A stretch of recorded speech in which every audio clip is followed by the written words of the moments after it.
Parents, I'm so excited to see you today. We will be talking with the parents of little Resilie, and her parents are online with us so that we're able to follow them and see what early education looks like in the house, and how much you can actually do as early as birth. So I'm just going to wait for them to join. And thank you for everyone who's tuning in. Because it's important that we all come together. A lot of times we find ourselves lonely in our immediate surroundings because we don't get enough support or don't get enough people who are like-minded. Hi, guys. Hey. Hello. So good to see you. I saw you live with Resilie just a little earlier. We were actually going to church with my boys.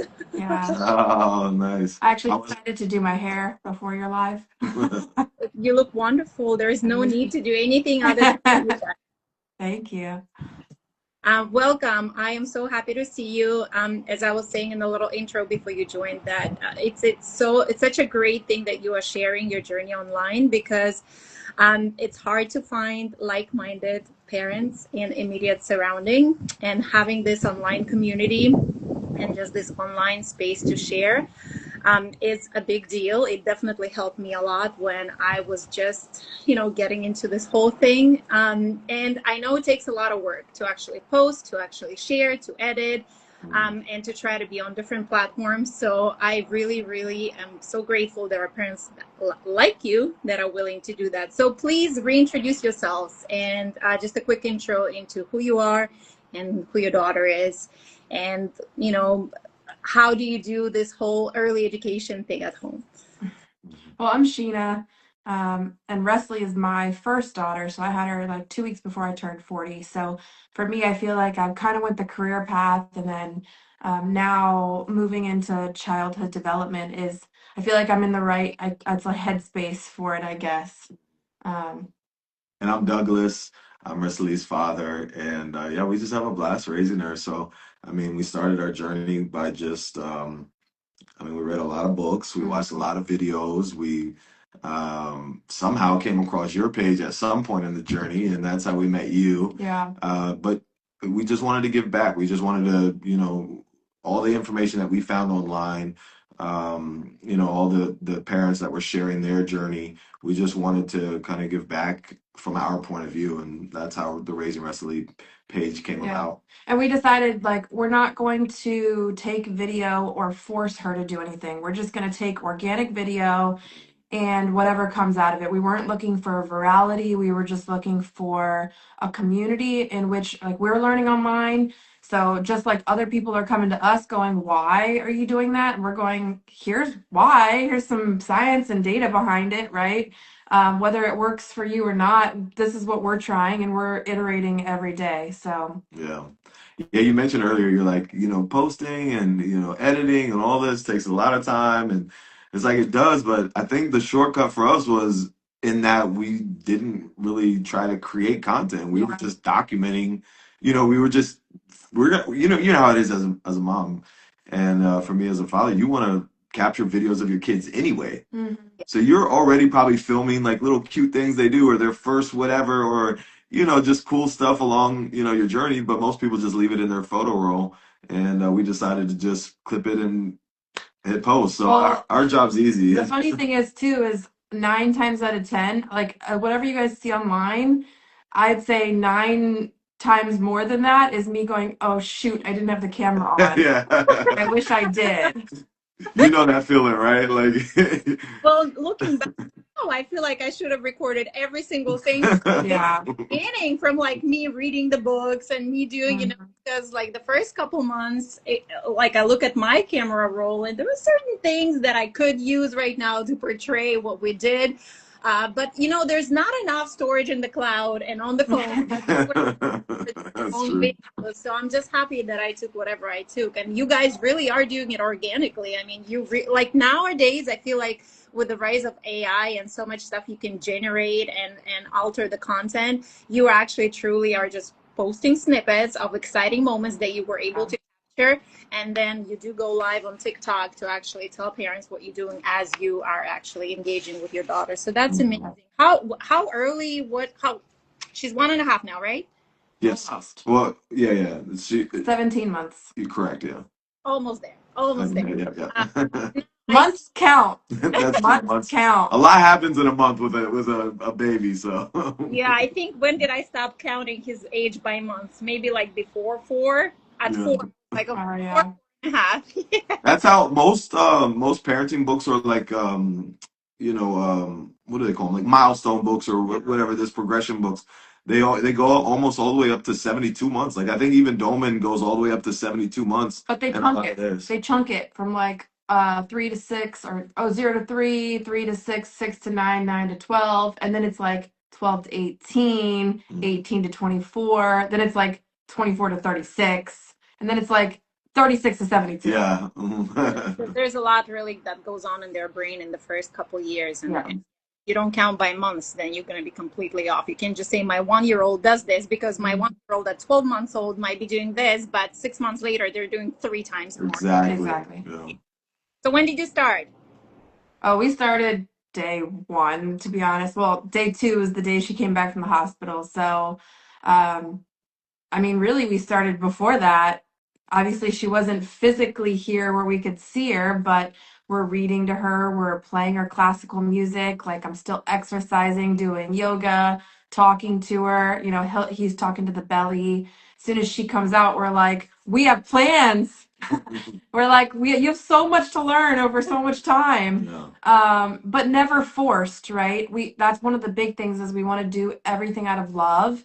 If she says no, even if she doesn't necessarily know that she's saying no, I'm going, okay, are you sure you don't want to do this? And she's so strong-minded, where if I say, hey, do you want to work on elements? No. Do you want to work on space? Space. And she'll tell me, like, she's at that point now where she knows her words enough and knows what she wants and what she doesn't want to do. Whereas before, I would actually have to pull it out and say, all right, here we go. And she'll say, no, or she'll turn around. Now she can actually vocalize it and say no or space. Like, her way of saying yes is repeating me. So to answer your question, as early as we possibly could, which was coming back from the hospital, really. Yeah. And then whatever like our minds can come up with in terms of books that we've read, the videos that we've seen, the inspiration we've got online, stuff like that. Yeah. And I'll add briefly, Dasha, because you mentioned this when we interviewed you a couple weeks ago, and it really started, when you find out you're pregnant, it starts with the mindset of the parent. So really, I would say it really started for us reading the books. We read a lot of Doman, as we discussed. We've read all kind of different methods, from Montessori to a guru or Shishida or whoever we could find, and really just got a hold of the idea that babies were capable. And this is something we live by, that phrase, that babies are capable. And once we changed our mindset on what babies were capable of, that's how it began, really, and where it began. Yeah, definitely. And you mentioned that she's very strong-minded. I can say the same thing about my boy. And of course, I don't work with millions of children. I know, but there's a level of intuition I have that I feel like every human being, when they're born, they are strong-minded and strong-willed, and the will is something that's given to us from above. And I think their will and their mind gets altered when they're not given an opportunity to trust themselves that this is something they're able to exercise and something that they're able to get a response to. And I remember that in Glenn Doman's book, How Smart Is Your Baby? That's the one about infancy, that starts with infancy. They even suggest such an exercise as choice board for babies that are not able to produce any sounds yet, or even like the mimics is not there yet socially. So you give them a choice board so that they can decide by simply pointing or somehow signaling whether something they want to engage in or not. And I think that's such a huge thing in establishing like this conversation with the child, the back and forth. It's a tennis match. It's not a one-way throwing of the ball, and I think that a lot of parents lose it with their kids. And I think it's so crucial to do that, to establish that ongoing thread of communication. They will always be coming back to you for confirmation, for safety, for all of this. And these are such natural things that if we play them right, we can actually establish quite a great contact with the child, and we're able to teach them anything. Yeah.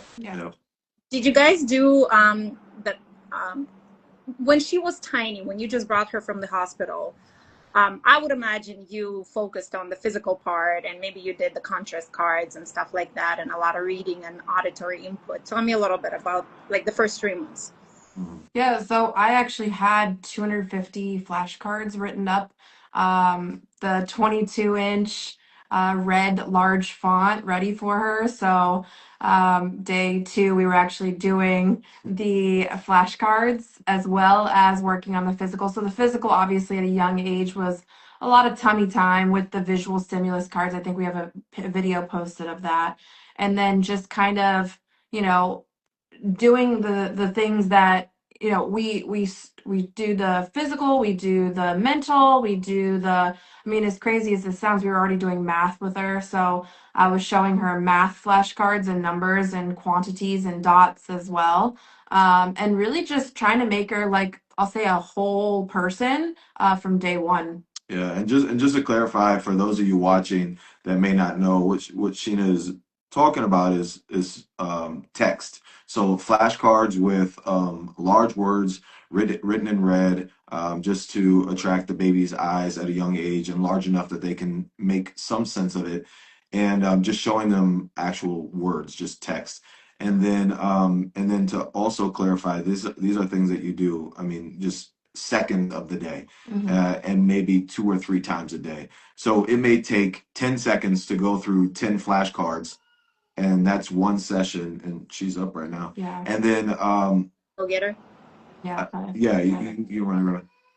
She hadn't been feeling well, so she never cries when she wakes up, and she's crying right now. She even sounds like she came out of the room, which is. It's short. We can do that, and we can do this some other time. No, even if we have to take turns, and let Sheena talk some and I talk some, it's fine. But anyways, just to clarify, those watching, it doesn't take a long time. You're not drilling your kid. It's not rote memorization. You're not sitting there doing this over and over and over until they get it.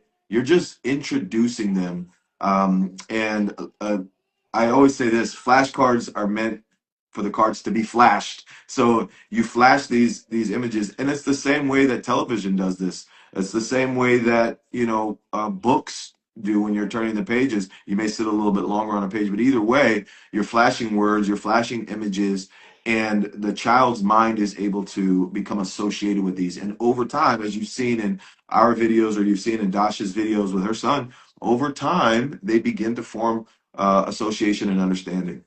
Yeah, definitely. I mean, we do this in reels, right? When we cut reels in 2 seconds, we do Yes. Yep. We have. You say hello? Who's that? We were watching one of your videos earlier, and Okay, baby. and I said, "Who's that?" She said, "Dasha." Oh, nice. I was giving, as we were driving to church, he does Sabbath school on Saturday. So I pulled you guys up on TikTok. He's like, "Can I see?" That's awesome. What babies are doing, and it's kind of cool that I can give him videos of babies doing things that he did. So it's like this online community is not just for us, it's for them also, Absolutely. Look back at this and they're like, okay, well, this actually made it possible, and I'm appreciative of that. Absolutely. Yes, with the flashcards, I remember when I started, I felt a little awkward. I don't know. Awkward I felt showing words to my boy. I kept like telling him about one card over and over. I'm like, this says sitting. Sitting. This says sitting. And I know that's a big mistake people do. And I think as adults, we're just like looking for that, feedback from them, but they're not going to give feedback for a while. They're just going to stare at you blankly like, you're crazy, mom. Yeah, like what else? What else? Right. So I mean, in a way, we engaged with cards, and I made it animated, and I think I created like a positive experience with it. And moving forward, I started flashing more. No. I started doing that. So yeah. Sheena went and got these. For those watching, this is what it looks like. Some of the flashcards. Me, thumb, Yeah. Very So. good. Those are actually perfect, like the right thickness and the right Oh, size. we followed it to a T. Like there's measurements and everything in Doman's book, and which we're actually setting up an interview with Spencer Doman Very very soon. So I'm sure he'll share a lot more for those watching, and we'll try to loop you in as well, Dasha, because I know they have testimonials. I mean, how long has it been? 70 years or something like this. They've been doing this with I want to say it's Spencer's grandfather is Glenn Doman. yeah. But I mean, they've been doing this for generations. They still have the same institute from the 50s. And they started working with brain injured children. And then they discovered that, when the parents were taking the brain injured children to these appointments, the healthy siblings were tagging along because they weren't school aged yet. And they were like, wait a minute, the healthy siblings are copying what we're trying to teach, what we're doing with the brain injured child, and they're getting amazing results. And that's kind of how it formed. Anyways, I'm not going to go into Doman's story. We found it very interesting though, and so it works. And we use a plethora of different styles or methods or whatever you want to call it. Just kind of ebb and flow as it comes and goes. But Doman was a major foundation for us. Yeah, and I think it's so amazing that their books still continue to be republished. Even if you can't find new publication, you can find older books. But what's amazing is that the whole method is outlined there, so you don't even need to necessarily go further than the books. If you just spend time reading the books, everything's outlined step by step. The whole mentality is explained behind all the activities, and it's a matter of the parent actually picking up the book and wanting to do this. And because I think most of their people come by word of mouth, Yep. field of children with special needs. But the fact that they just openly gave it to people, to parents, and anybody can apply it with zero expense except for however much the book costs. And it's just us parents that did that. We're sharing that it truly does, bring results. It brings fruit, and it's. So now Resilie is almost 1.5, and I see she's demonstrating the knowledge of chemical elements and solar system, and she's showing animals and body organs and internal parts and all. Like, so what's your range of knowledge that you're giving her, specifically topics? Let's talk about that. Yeah, and Resilie's on mom's lap right here. I think She she's requested tea, so I warmed her up some water. Nice. Water, yeah, and she's feeling a little bit better sitting here. But anyways, yeah, I would say Dasha, like we if we go out, Dasha, if Hi. we go out for a walk in the park and we see trees and we see leaves and we see geese and we see ducks and we see squirrels, the range of knowledge is the world around us. So what do? We want to teach her those things. What are you seeing in the park when we're out on these walks? Okay. I had a conversation with someone the other day, like, why are you teaching her the elements? Like she's breathing oxygen all day, every day just to stay alive. We walk through the store, we walk through a grocery store and they have the balloons in the flower section or on the aisles, and we say that's full of helium. That's why it's able to float. The helium is lighter than air. The world around her is her playground of knowledge, right? And so that's really how we come about what we teach her. It's just what is she interacting with every single day, whether it's elements that you can't see or organs that you can't see, but they're functioning right now as she's drinking her tea. She needs to know what's going on in her body, and no, she's not going to have a deep level of understanding as a baby, but it's the same as I gave this analogy. It's like we tell her we love her every day. And through repetition, she learned to say, I love you back. But does she know what love is?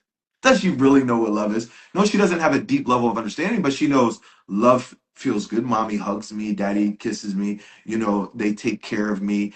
But she still doesn't have that association that that's what love means. When she says, I love you, she's not thinking about, I love you because you take care of me, you feed me, you give me hugs and kisses. She's just repeating it back. But no parent would ever come into our comment section and say, why are you teaching her to say, I love you? But they'll say, why are you teaching her the elements? Or she doesn't understand. Why are you teaching her organs? She doesn't understand. So it's a very interesting thing. And I think we as parents just need to just take a step back and really think about it's a baby and know they don't have a deep level of understanding, but you are introducing them to things that are important in life, like a familial love or the elements that keep us all alive and our bodies are made of. I will say, from my own personal perspective, if I want to learn more about the human body, I'm like, hey, Resilie, I want to learn more about the human body. Let's learn together. So I feel like I've actually learned a lot too. Yeah, because it's a refresher you might not be using. You might have that knowledge somewhere in the back of your mind because it's studied in schools per se, but it's a great bring back you more context now because you're able to comprehend that context.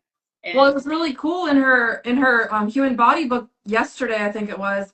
We show her teeth, and she says chewing, and I was like, oh, you actually picked that up from everyday life. I wasn't like actively saying, hey, teeth are for chewing. It was, hey, your teeth, and we use your teeth when you eat and you chew to break down your food. She was kind of putting it all together. I thought that was really cool. It's amazing, really. Up on things that surprise you, and I hope you guys at least writing it down somewhere. Like, because it goes away from your memory so fast, and if you didn't capture it on camera, and who will ever really sit down and go through all the videos? Maybe when we but I really hope you're writing that down. Give me more of what surprised you, like these little moments. We are data folks, so I write down. I have like a bullet point, like what she does on a daily basis if she hits a certain milestone. Obviously, by my own personal standards, what I think a milestone is, right? Like if she got a new tooth or whatever. And then we have a working list of all of the words that she has said up to date. And my number's at over 718. And then as we go through the NGSL list, the most frequently used words, I realize that I've missed probably half the words that she's already said before. Because you can't catch it at all because it's just such a vibrant experience, Exactly. Now she's producing more and more, and it's going to be like one after another. Yeah. What about like math? Give me some kind of cool things she does with math. So I would say just from a counting perspective, so not really like addition or subtraction yet that I've actually seen, but I do this thing where I go, Resilie, 10, what's 1 plus 9? And she'll say 10. What's 2 plus 8? 10. So I could say any random number. I could say, what's 25 plus 82? And she'll still say 10. But either way, I try to make sure that like it's always the right answer so that as she starts to repeat it back. And then I think she's up to almost 4 languages where she can almost count to 10 already. No. You want some more tea? So between English, Vietnamese, Spanish, she's starting to get French. And then a little bit of a Mandarin. Okay, very cool. Mandarin is not easy. It's completely different, like language system. But since Vietnamese already in the mix, so that's already expanding the brain and building it. Yes. That's awesome. Really, yeah. Now I Dasha. For like PK center for the garden put them in at 4, and I really wanted Spanish, and I was going around and asking about curriculums, and when I mentioned that we do like addition and subtraction, I said we're not at multiplication yet. She's like, come on, like he's nowhere close to that yet. But I was kind of like, we're doing addition to subtraction, and that's at 3.5 we were doing, right? So like right now the first is to establish the quantity understanding, and then you're going to start. But what you're doing is great because you're giving her like an auditory input, and you're kind of manipulating the conversation into a point that when she says it right. So that's actually hard because that's again a flexible parental mind, understanding how these things work, and you can create all kinds of games just the confidence. And then yes, you layering information. You guys are data people. That's awesome because you understand how data to go back to what you said and to kind of piggyback what Finn was talking about with numeracy, like just in the kitchen, you're preparing food. Maybe you're putting some berries in a bowl for their, you're counting them as you're doing it. And the same way that we always discuss talking to the baby. How do you develop a baby's language? You narrate the day. You talk to them. You explain what you're doing. You can even go into why you're doing it. Do they understand? No. Can they repeat it all back? No. Can they form full sentence structure yet? No. But as you continue to do this, you begin to see, and with your 4-year-old now, these things happen over time, but sometimes seemingly out of nowhere, where they just start talking in full sentence. And you're like, whoa, where did that come from? It's like, well, we know where that came from, right? It came from all the talking, the narrating. And then the same is true with numbers. So if you want your child to be literate, you do those things. If you want your child to develop numeracy, you do the same thing with numbers. Okay, everywhere there's numbers, read the numbers. You see the numbers, talk in numbers. If you're at the grocery store, talk about the prices, talk about the points. If you're in the kitchen, like I said, putting berries in a bowl, count the berries out loud. Every time we go up and down the stairs, count the stairs, and all this. So, um, Yeah, uh, definitely. To kind of tie what you're doing exactly is very similar to what I did and continue doing. You're tying it back into the real world and the application of these concepts in real world. Because I think what happens online when we post videos with the flashcards, that triggers something in the brain of the people watching, because it doesn't go together, right? The baby and the flashcards don't go together. right. Things like chemical elements behind you and the solar system, things like that are actually not even studied until 8th grade, 9th grade, and things like that. Yeah. So I think people associate that with a difficulty, and they thinking you're loading the child. So there's a level of like controversy in these videos, but in reality I think majority of your teaching actually happens outside of the flashcard sessions. And Without question, because the flashcard sessions are a minute at a time, 5 minutes at a time, 3, 4, 5 times a day, a total of less than an hour of her 12-hour wake window. What are we doing for the other 11 hours? yeah. We're learning at the parks, at the museums, spending time with family and friends, playing, all these other things. And so, I mean, an hour is an over exaggeration. It's probably more like less than 20 minutes total per day of actual flashcards. But yeah, like you said, would people even know who we were without those kind of gimmicky videos, or clickbait videos, as I call them? I call them party tricks. But if people don't, if they don't see those flashcards with the kids, they don't really click to understand. But as they click on the video and begin to understand, oh, they're not just sitting there drilling the baby for hours on end, flashcard after flashcard, until some magical thing happens and they start saying it back. Not at all. Well, that's actually another reason why I want more of these conversations. I'm going to upload all of this to YouTube to just stay, so people can tune in if they need to hear support. They need to understand that the mentality behind this is way more important, and the engagement with the child is way more important than the actual physical flashcards. Size doesn't matter. Topic doesn't matter. I don't know. Frequency doesn't matter. The only thing that matters is parental engagement. One of the good questions we got today was, a woman said to us, "What if my kid wants to hold the flashcard?" And I said, my suggestion, at least this is what I do with Resilie, is I just let her hold the flashcard. Like, I don't have to get all 10 done. And it may happen for a week. It may happen 7 times in a row. And she wants to hold the flashcard. A good example, we have a video of primates, and it's the largibbon. She always wants to hold the largibbon. Or like the cute animal cards, she always wants to climb in my lap when we get to Quokka. I don't know why. But it's allow her to kind of have those moments and don't feel so rigid that, you have to get through all 10 cards. Yeah, that's very important. Yeah. Yeah, we did the same thing. He had books with I had it in folders. He had access to it anytime he wanted, and he picked whatever he wanted. But I think people get that, there's a lot of, if you don't read the books, you will hear a lot of opinions, because everybody's important. And in the books, Glenn Doman does say that you have to make this time special, quick, and inaccessible, so to say, to the child, because it has to be a special time. But it's even more special if they're engaged with it, if they're participating, if their will is at play here. So yeah, you're doing the right thing. Absolutely. Hey, Dasha, if you don't mind, I want to go a little bit off script, because I see these comments popping up, Yeah. and we do this for those other parents out there. So I would love to just bring some attention to them. Yeah, let's go. For Barrientos, thank you for the heart. Farah says, "Did you guys start with text only or pictures too?" We actually started both at the same time, pretty much. The pictures were the high contrast cards, so like the black and whites. And you'll see there's a video of her days old, laying with some black and white cards. So we did start with pictures, and then we also started with those big red text cards that you might have seen earlier if you've been on this call. So both. And then in books, when you're reading children's books, there's both. It's words and pictures on these pages. So they're getting introduced to both there. Yeah, Dahlia.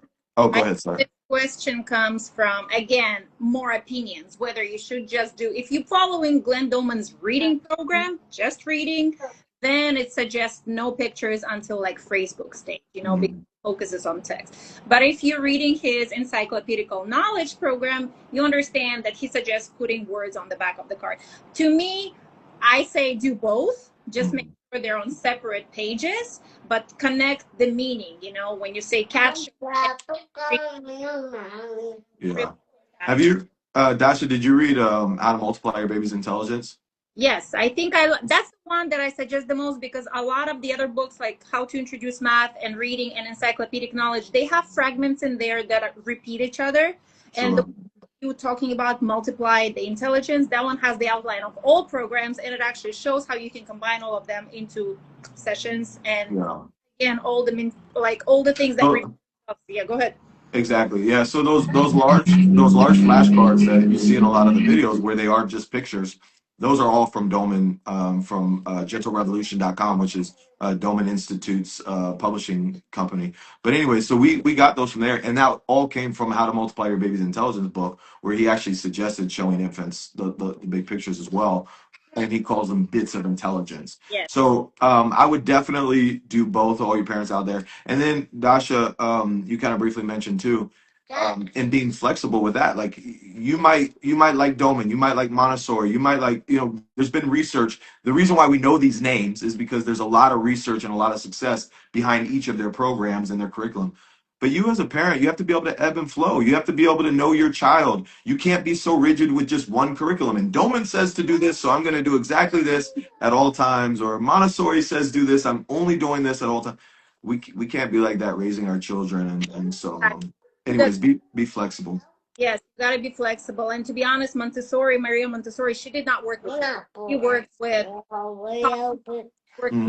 up. So like a lot of people don't know that. They just see, cabinets and little furniture, and they think that's the Montessori method. You need to know the background of her method and when she worked and who she worked with.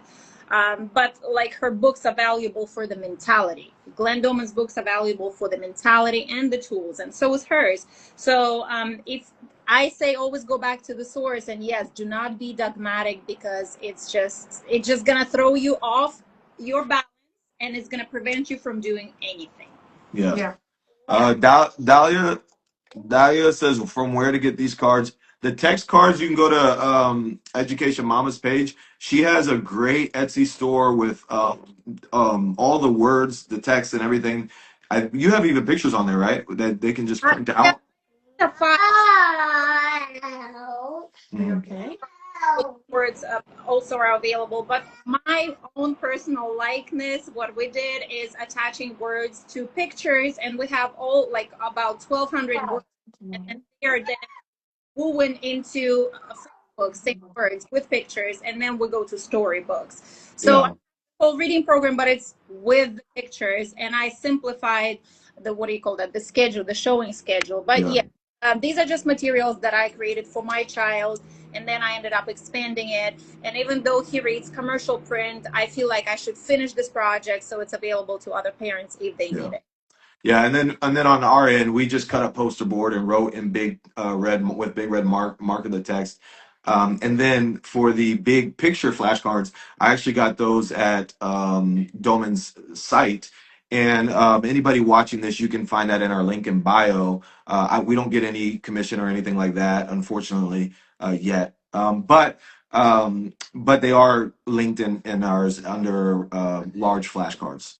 Flashcards. Beautiful. They're amazing, big flashcards. It's gentlerevolutionpress.com, and that's their you know, their publishing company. I wish they continued with the books. They only have but a couple books, the actual, like, for the reading program. Mm-hmm. Those cards are Yeah, because amazing. they do it all digital now. They do the courses and everything. Anyways, Dahlia says how to start. Is it fine to start at 18 months? Absolutely. Of course, you can start at any age. The earlier, the better. A 2-year-old learns better than a 3-year-old. A 1-year-old learns better than a two-year-old, and a newborn learns better than a 1-year-old. So, but 18 months is a great age. It's still very early. And then how to start. I think we'll dive in a second, Farah or Dahlia, unless we already did. Farah says. She's answering Dahlia. Okay, good. Crazy cat, Diana. So true. When I go to Petco with my 3 years old, we play. We are animal explorers and choose a subject like opposites, big or small, more and less, etc. Every experience could be educational. Couldn't agree more with that, Crazy cat. So thank you for that advice in the chat.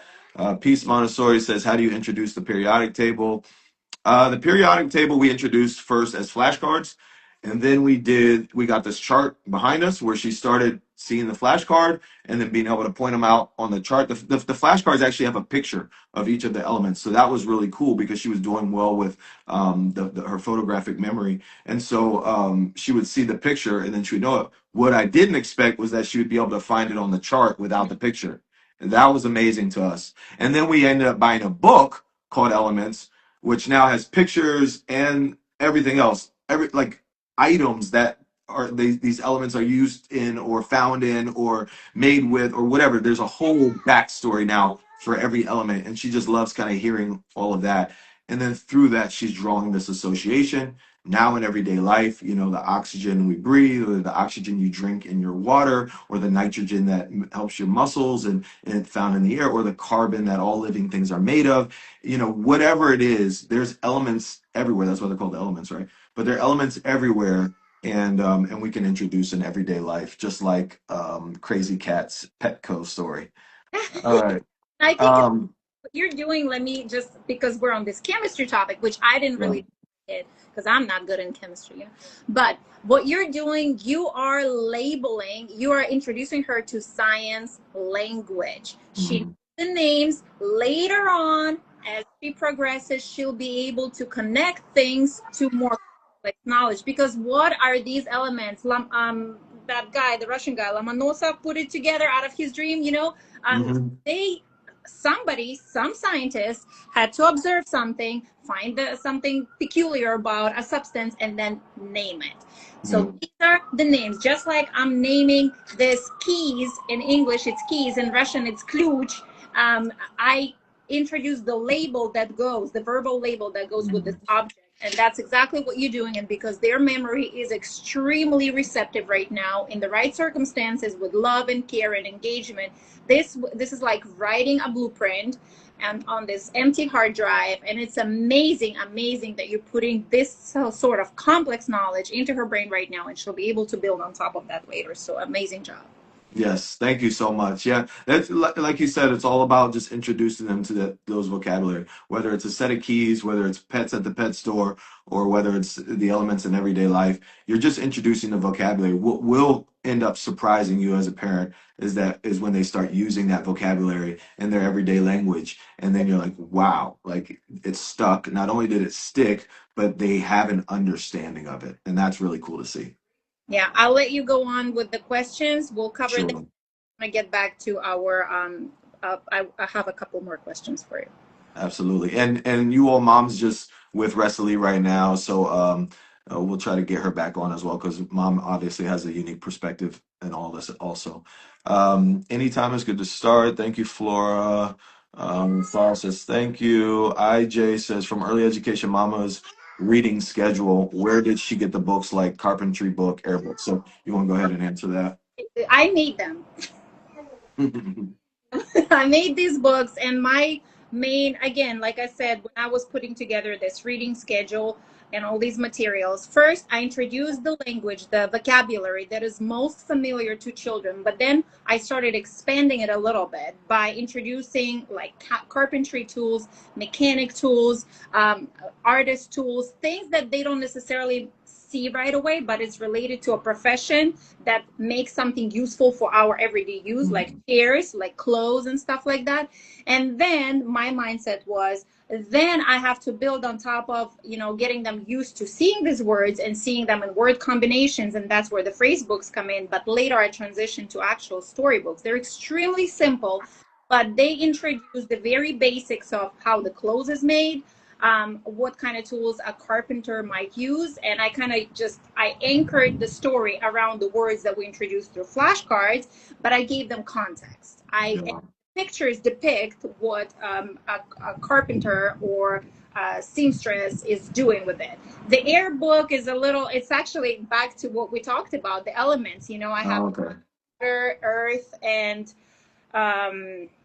fire, the four of those big natural elements. And I basically showed it again I anchored those books around the words that were used in the file that contains natural elements and different things they see outside.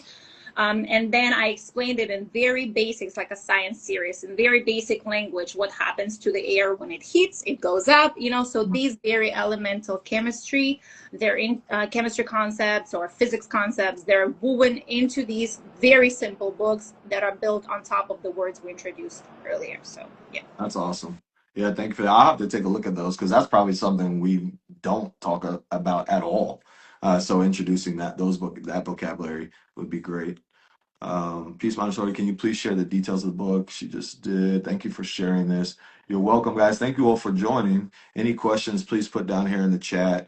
And I'll just finish these two and then we'll get back to our conversation here. IJ says, also must it be 10 cards at a time? My toddler wants to continue beyond 10 cards, sometimes even up to 50 at a time. Is it okay to continue? Absolutely. I'm giving you a license. You can go for it. Yes, yeah.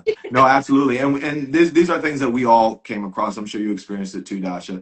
And I know Sheena and I did. It was like, well, it looks like she just wants to keep going, And then when she gets to the age of more, and asking for more, you just be child-led in that instance. And what you'll find is that those attention spans that we always talk about that toddlers seemingly don't have, all of a sudden they're locked in. You're up to 50 cards, 60 cards. We've gone through 100 cards in one sitting where she just keeps saying more, and she goes and grabs the next stack of 10, and or like even the elements where there's 100 plus of them. We try to just stay at 10, but if she wants to keep going, you follow their lead. Yeah, definitely, because they're primed now. They're used to it. They're used to it. Their brain is primed. They're able to do it. It's like climbing the stairs. A child that was never given an opportunity to climb the stairs, they're going to be very intimidated by this because a natural, like safeguarding effect will come in place. And same with this. If they don't know this activity, you need to ease them into it. You need to get them comfortable around the whole experience. You need to safeguard them. You need to cheer them on. And when that is established, they just pick and choose. Sometimes I was just giving away all the materials that we worked with to another mom. Sometimes when I meet a mom that I see that has a great bond with her little one, I'm like, can you please do this? I have these sitting in my shop. Like, take them, just do this. And we going through some of them, and he was genuinely interested because you know what, it was ringing a bell. He was remembering, he was able to read it, but he hasn't seen them in a while, and he's not going to see them for another year probably, because that's how long I'm going to give it to the mom. And when they come back, it's amazing. It's like a spark that comes up in their mind, and it's like, oh, I know you. Where do I know you from? Because they can't remember exactly, but they have a feeling attached to it. So yes, definitely, you guys, keep going. I can't say enough about that. But, I want to circle back to. Can I just close out with this? Yeah. Keep going. But also, if they are done after one card, stop immediately. Oh, yeah, definitely. So keep going as long as they want to. But when they're ready to stop immediately. Yeah. And don't do it if you're bored or you're not happy. Because if you want to keep going, you got to keep going with the same energy of the first 10. Because if you start trailing off into, okay, this is getting boring for me to keep going over, the kid is interested, you're getting bored, that boredom's going to rub off. So stop if either of you want to stop, and keep going if the child wants to keep going. Yes, I love these conversations because you're like, yes, I know what you're talking about. Yeah. I circle back to your parenting style. I personally identify with attachment parenting. Mm. And anytime I try to go outside of that, which always felt natural to me, anytime I try to go outside of that, it felt wrong. You know, like Mm. the sleep training, the separation, putting them in daycare, like things like that. Like it just never felt right. I always feel like I would follow his lead, yet I would establish my boundaries at some point, you know. But this fact of always responding to any need or question they have, including a need for conversation, it's always been in place. So, can you talk about what is your parenting style? Yeah, I mean, I don't know if I can describe it in words, but I can give, examples. I would say that our parenting style is we just wanted to assimilate our daughter into our lives. So everything in the way we parent is based around that. So, for instance, let's talk sleep. I don't even know what sleep training is. I just know it's time for bed. We have an evening routine, Sheena and I, where we normally take our showers in the evening and we freshen up and we do our hygiene. We brush our teeth. We might put on lotion. We do all these kinds of things to get ready for bed. And then we lay in bed and we typically read before bed. This is our routine. So naturally, it will be our daughter's routine. And I try to encourage parents to think the same way. Your routine might be different than mine. You might watch a show before bed and you might introduce that to your child. And I'm not going to knock that. There's 8 billion people on this planet and we all have different ways of doing things. Okay. I will tell you this, out of the 8 billion people here, however many people we consider successful or smart or all these things that we want our children to be, which is why we follow these methods and why we do all this stuff with our kids. We want them to be educated. We want them to be successful in life, in whatever that means. Success in many ways, relationships or career wise, or taking care of oneself. Success is many measured many different ways. But I'll tell you this, out of all those people in the world, they didn't all follow the same exact path to get there. You will be okay, mom. You will be okay, dad, doing it your way, okay? But I would say the biggest thing is we just assimilate her into our life. So, for instance, Resilie was sleeping 12 hours through the night by 12 months. So she started sleeping 5 hours straight at 5 weeks. And then by 6 weeks, 6 hours. And every week it was an hour more. Literally, like it was weird how that happened. And then by 12 weeks, she was sleeping 12 hours through the night. We did a nighttime routine and we always had a morning routine. And I think that helped regulate those hours in between of her sleep. We also put on soft music, which we leaned more towards soft jazz or classical, which we call high information music. But we would play that, and sometimes it would just be white noise. And she would sleep in her own bassinet next to mom's bed, and then or on mom's side, and then by the time she was sleeping those probably 8 hour mark, she had her own room with her own bassinet, and then by 14 months old, she had her own room with her own bed. And well, I should say we went from bassinet to crib and then crib to bed, but it was just again a natural progression. We weren't following anybody's methods on sleep and sleep training and CIO cry it out and this and that. She didn't cry, so we didn't have her sleep with us. If she was crying, mom would go get her and comfort her. I mean, it was just kind of a natural response. We're not going to leave our baby crying, and mom could probably talk a lot more about that. But they were talking about our parenting style. And so, anyways, parents out there, just assimilate your baby into your life. We like to read. Our baby's a reader. But if you like to, I don't know, play musical instruments and you have musical instruments in your house, instead of reading, maybe your baby's sitting at the piano next to you or sitting on the floor while you play your violin or cello or whatever you put. Assimilate the child into your life. That is the most natural thing, is the easiest way to parent. But not only that, that's what builds those core memories with your child, is doing the things that you love to do. And then that's also what builds habit and routine and lifestyle for the child at a young age. People always like, Sheena will go places or will visit with family or whatever. They always talk about how well behaved she is. And I think a lot of it is because we just always took her in our everyday life. So it's not anything new for her. It's not like she's sitting at home all day long by herself and then all of a sudden she's got to go to this event with hundreds of thousands of people like a volleyball tournament. No, we've been going to volleyball tournaments since she was pregnant, like, so she, I would say that's the main thing with flying. She did never give us a problem on the airplane. But she's also 17 months and she's probably flown 6 times. Yeah, 5 or 6 round trips, so 10 to 12 times on flights. It's normal. So I would say our parenting style in a nutshell is just assimilating her into our life. And I made a promise to her and myself that I would get her out of the house every single day. If that means just walking around the block, or like the last couple of days she hasn't felt well. I think she did a 1 loop around the block and that was it. But it's kind of a promise to both her and me where we both need to get outside, whether we get in the car or not. It gets her in the habit. Oh, and another thing is we get her dressed every single day. So it's a rarity that you're going to see her in pajamas. And if you see her hair not done, it's usually because she took a crazy nap or something like that. But just getting her into those small habits now where she always looks good, feels good, and therefore her performance will, be dictated by that as well.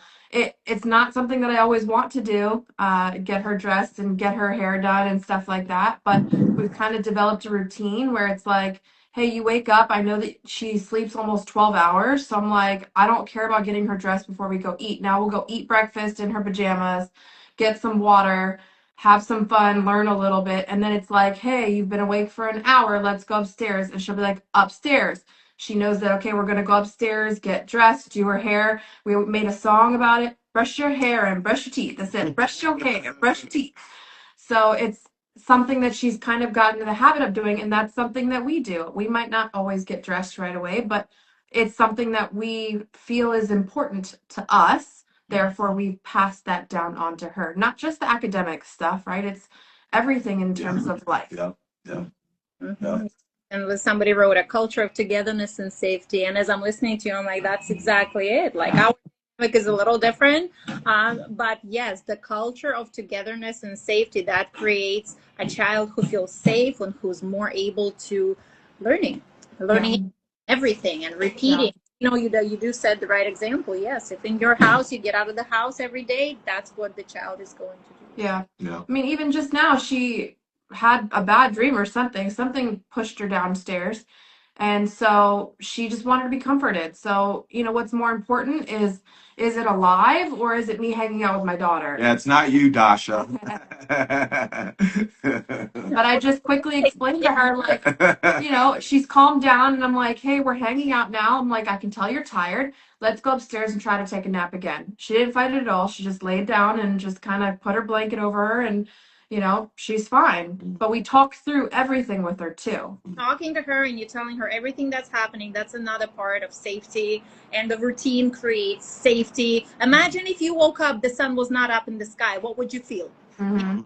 Like we as humans don't even think about it, but these elements, these natural elements, they're extremely predictable, they're extremely reliable, and even the moon that changes every month over the month is still gonna come out in the same over and over and over again. It happens with seasons, it happens with trees, animals, everything. Everybody are part of this creation, and there's a level of stability in it, and that's why we feel safe. Feeling safe when we get detached, when our routine drops upside down. We know this in an adult world as the cortisol spikes, as screening your face at 10 o'clock in the morning. That's not going to help you sleep and recover with natural elements. But if you're in sync with like creation, you will be safe. And same with our children. If they're in sync with our natural safety within us, they will be safe and they will be open to learning. That's awesome. Anything from your child, like what's motivating you really, like in terms of like the actual academic subjects? Is there an internal motivation that maybe stems from your personal experience when you were little, when you were in school, how your parents taught you, or is this all like an adult choice that's different from what you receive? Yeah, and I'll let Sheena go first on that. I do just want to say, keep putting your comments in there. We are seeing them, and we will start answering here and probably take a break after this question and respond to some of these comments. My answer is pretty short. I know his answer is much more in depth. My answer is pretty short. First answer is I'm Asian. It was just bred into me. Second, I just have a natural curiosity for learning. So I wish I would have kind of gauged that curiosity earlier, where, I loved playing as a child. I loved learning as a child, but like maybe I would have, I don't know. I just know that babies are so capable, and I didn't even realize that babies were so capable until we started doing it with Resilie. For me, it was kind of like an experiment. Oh, okay, let's try it. And then it was like, oh, wait, it's only been 4 days and she already knows the first 10 elements. That's crazy. So then it's like, well, what else can she do? Oh my gosh, I'm learning. I'm having fun with her learning. She's teaching me stuff. What else can we put in front of her? So for me, it's just the natural love of learning. And then, of course, just with the experimentation process, like as we learn new things, that's why we go to this online community, because we're like, wow, that's a really great idea. I hadn't even thought about that. Mm-hmm. Or, hey, we've tried that. That doesn't necessarily work for us, but let's develop it in a way that does. Mm-hmm. So for me, it was really just that simple. I know he's got. Well, I was gonna add to yours. You joke like, well, I'm Asian. I had no choice.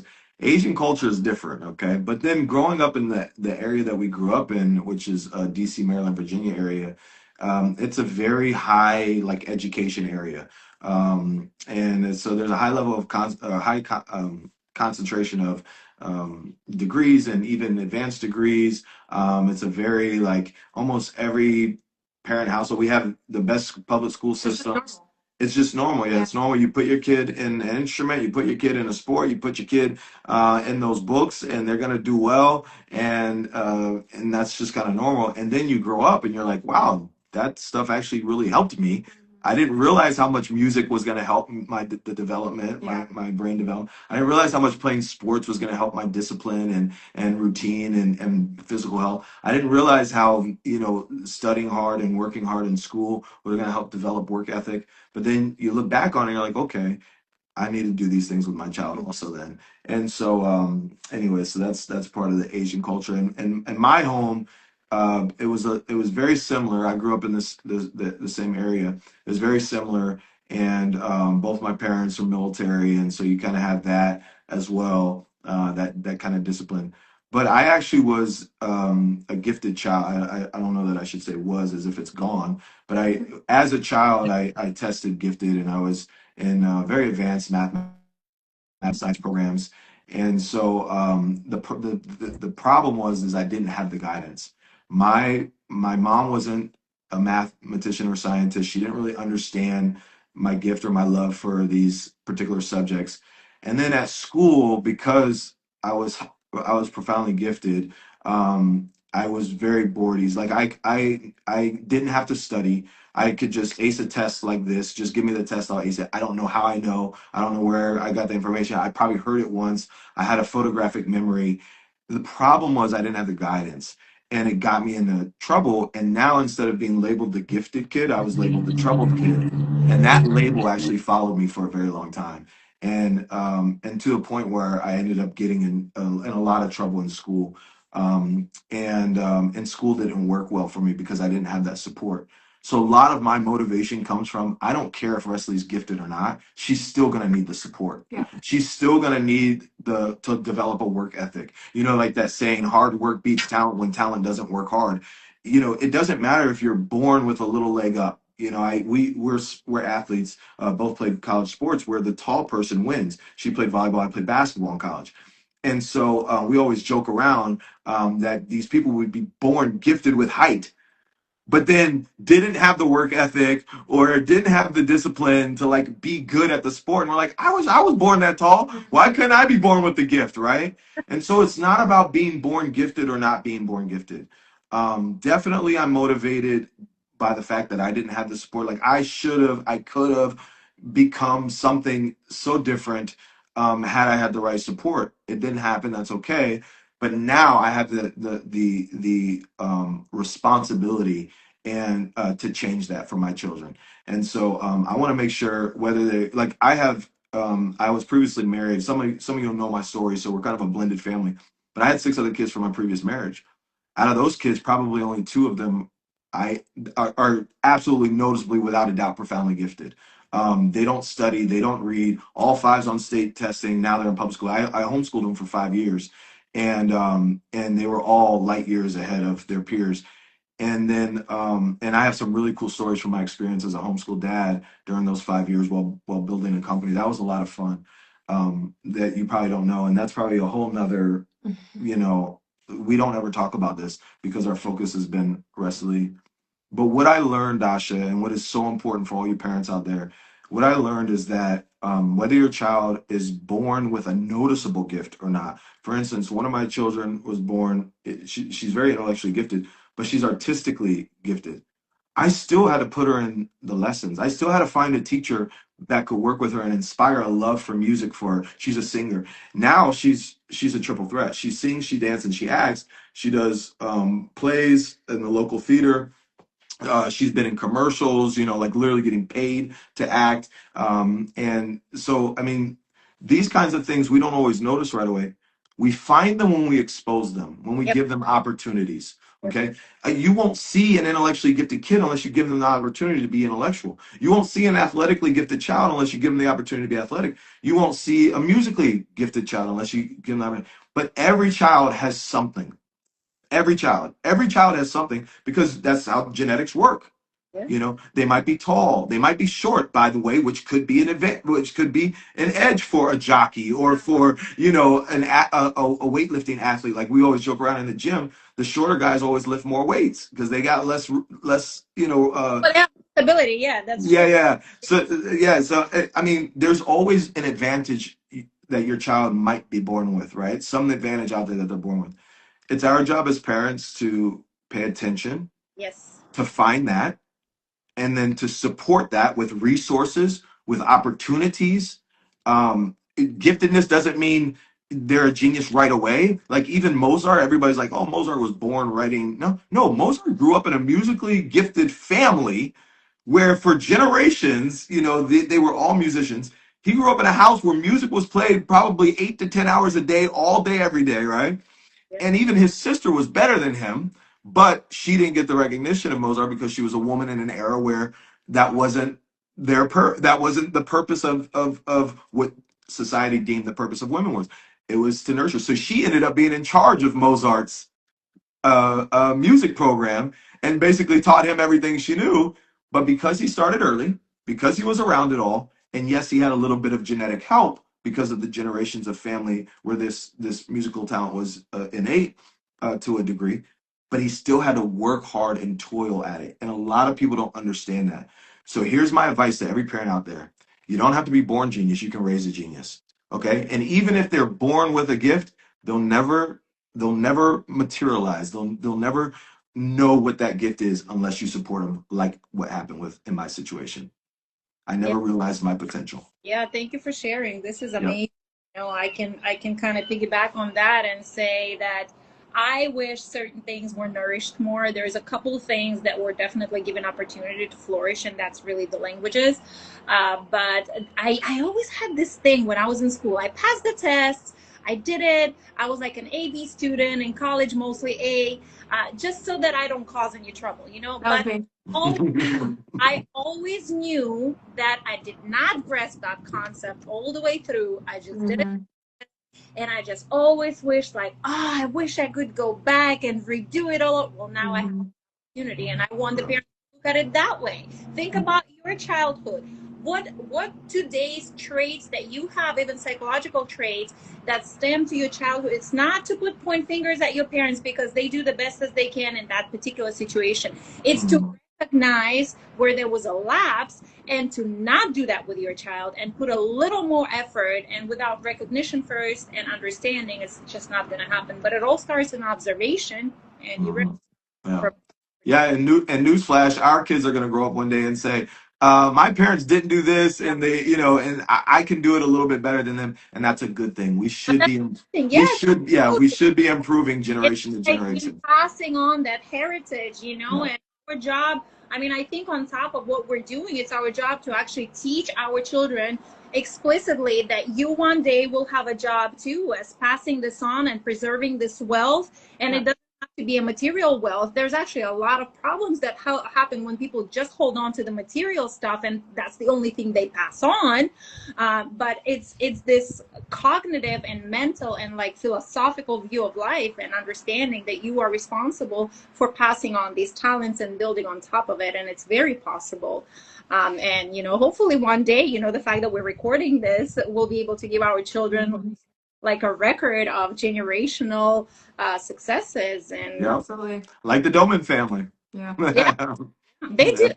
I'm amazed by that. Man, I really loved his books. Like his Yeah, humor is amazing. It's straight to the point. Nowadays in America, everything's beat around the bush. He's yeah, forward. He's very honest.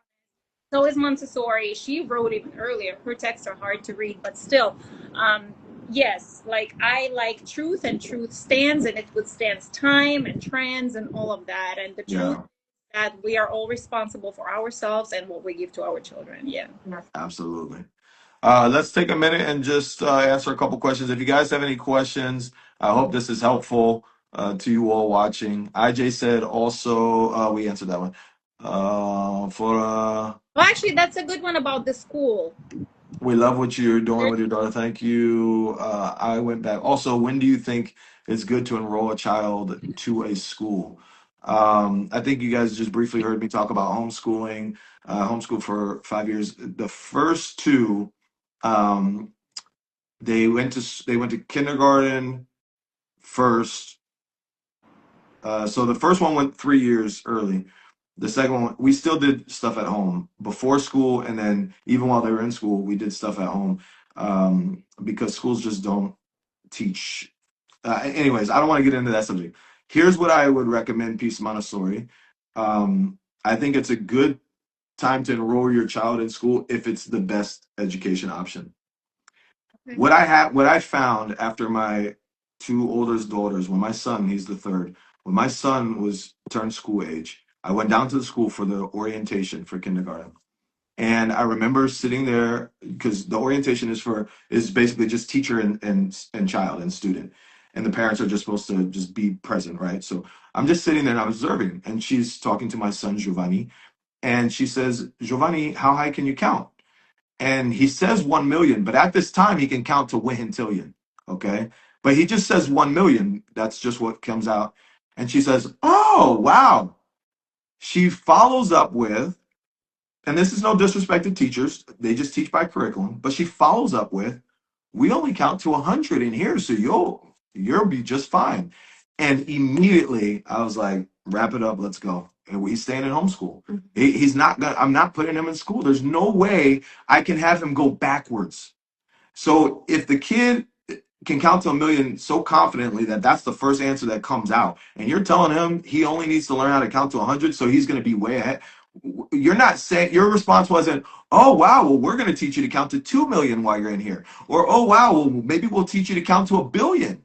There was none of that. It was just, well, he's past 100, so he's going to have it easy here. No, that's not what school's for. School is supposed to be growing you, just like the gym is supposed to challenge you to make your muscles grow. School is supposed to challenge you intellectually to help your brain muscle grow. You should be getting better no matter where your starting point is. So if you get a kid who doesn't count at all, he should be able to count to 100. Mhm. But if you get a kid that's already counting to 1 million, that teacher should probably try to find a way to get that kid counting to 1 billion, 1 trillion, quadrillion, whatever. The problem is that's not the way schools are set up. So to answer your question, only if school is the best option. It could be the best option because of time. You're working. You can't homeschool. That's fine. Put them in school. But just know you probably need to supplement with some home stuff. You probably need to be doing other things than just throwing them to the school and to the teachers and saying, good luck out there, child, son or daughter, with your education. No, you should be taking full control of that child's education. But if school's the best option because of time, if school's the best option because you just don't know enough to teach your child and you're not, I got to choose my words carefully here, not willing or able to learn how to teach a child. I had to learn. I've never been a homeschool dad before I became a homeschool dad. I didn't know what it was. I didn't know what to do. I was all over the internet. I was reading books. I can't tell you how much study I went into just trying to be the best option for my children because I cared about their education. And then I had to figure out how to build a company from home because now I'm not able to go to work because I'm making this hard choice of choosing my child's education over my own personal career ambitions. And guess what? I found a way to do it. Built a 7-figure business with my ex-wife, and we did great for the children, and we did great for the education. Unfortunately, the relationship didn't work out. But that's part of the process of life, guys. You've got to figure out what's best for you, and what's best for you, it could be different if you're a single parent. It could be different if you're a working parent. It could be different if you're not willing or able to become the best education option. But at the end of the day, school should only be the choice if it's the best option. Yes, I was like, was there some sarcasm in that? Because when the school is the best option, there are good schools out there. But you know what? I want to kind of give you guys a little heads up. I'm going to be meeting with a mom who I've known in this space for like 3 years now. And she actually is willing to come online with me. And she's one of those parents that needed to have her child in school, but she's taking full control of his education and she's supplementing, and they're studying at home because the curriculum is not providing what he needs. And so we're going to be talking about that soon. Within the next month, I'm going to bring this mom online and we talk about everything. And that's related to United States because we're in United States. She's in Georgia, I'm in Florida. So now as I'm looking for schooling options for my child, I have a lot of questions for her because she was navigating the school system along with working full time and supplementing. And there's all these, problems that arise in these kind of situations will be discussed, and how she went about it, and what we can all learn from her experience, because it's invaluable. She has both. She's homeschooling and she has her kid in school. So yes, what are your plans for Resilie? You feel like you're gonna keep her at home for a while? Yeah, I definitely think that I'm gonna have a lot to learn, but homeschooling is the plan. Okay, good. Yeah, I think we're just gonna like let her education go freely, like no constraints. So who knows? That we might. I mean, homeschooling might not even be like. I mean, we're technically homeschooling now, right? Yeah. Like, Yeah, you are. Yes, you, yes. you know what I mean? So, but I don't think.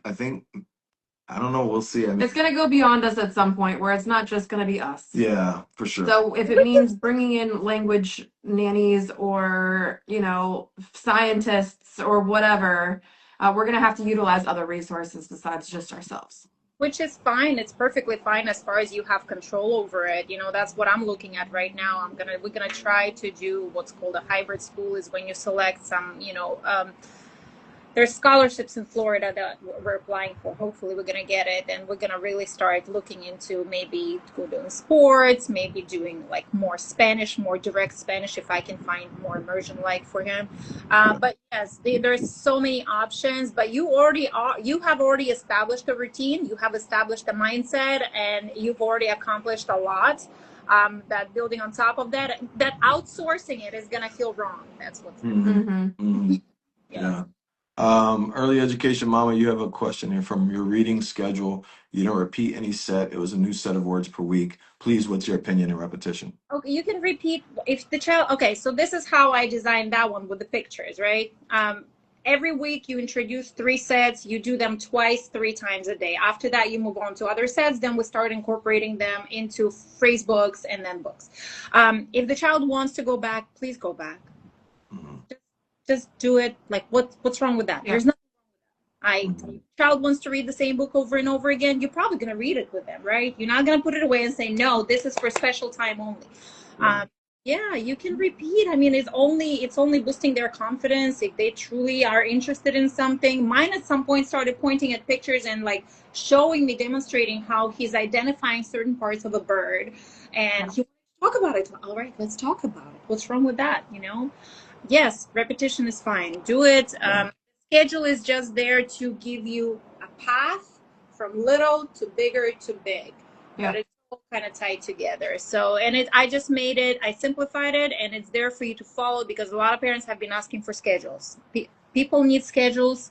You can deviate, but this is a good timeline. So, well, one of the things that we do is we have 3 book areas for Resilie. So we have her book area in her room, her book area in her learning room, and then the basement is like I'll say the flow over. So I actually rotate her books in her room every 2 to 3 weeks, so that she can only see certain books, but she knows that they're always there in the basement. So her learning room is dedicated for truly learning, not just, fun, give me hugs books, but they're more like with, content that we want her to kind of learn and push her brain a little bit. Her room right now, all she wants, as crazy as this sounds, is all physics books. If it doesn't have physics in the title, she doesn't want it in her room. And she dictated that, not me. But last month it was what, the I Love You book, or It was everything Todd Parr. So Yeah. I love you. I'm the thankful book. Like, and she would read the I Love You book like 50 times as Yeah. well. I mean, yeah, so it just ebbs and flows. mhm. It's amazing how their brains work. Yes, observation and following their flow is so important. But yes, you do provide structure in everything: psychology, routine, materials. We need to provide them structure because it's reliability. But within that structure, they get to choose. You gave her options, and what you're doing, you're narrowing it a little bit, and you're following her interests. When she's gonna satisfy that hunger, she's gonna move on to something else. Yeah. And then you'll bring it back out again, and it's just amazing how it works. They're just so smart. They're so They smart. are very smart. Yep. Well, we're done with questions, and we're done with an hour and 15 minutes. Oh my gosh. Well, it's fun to talk about this stuff. So. Yeah. I could go on and on and on, but we have obligations. We have our Russian play date in the next 45 minutes. Nice. Gotta go. That'll be fun. To provide him with exposure. Yeah. Thank you, guys. People asking if we're going to save it. Of course we're going to save it. I don't expect any parent today to tune in for the whole hour, but we'll save it. It's actually going to be saved on your page and my page. Hopefully my internet does not mess up. And if it does, we'll just do it another time. But it's going to be saved in your feed. And then I will be uploading all of this to YouTube as well and sharing with you guys too. Yeah. IJ, you're welcome. And thank you so much for tuning in. Please give us a like, follow, and Education Mama like, follow if you don't already. And I'm sure, Dasha, your lines are open. Our line is always open. If you want to message us, DM us. We are here to be helpful. We don't know everything. And so we're open to feedback. Yeah. So if you ever want to DM us or comment on a video and say, why don't you try this? We're always open to that too. For sure, for sure. Yeah. But yeah, we didn't know everything when we started. We reached out to other parents. They were kind enough to help us. So again, it's just natural that we be available for you guys as well. Thank you so much, guys, for your time. I hope to see you again, and let's stay in touch. Okay. Yes. Bye, Dasha. Thank you. Thank you.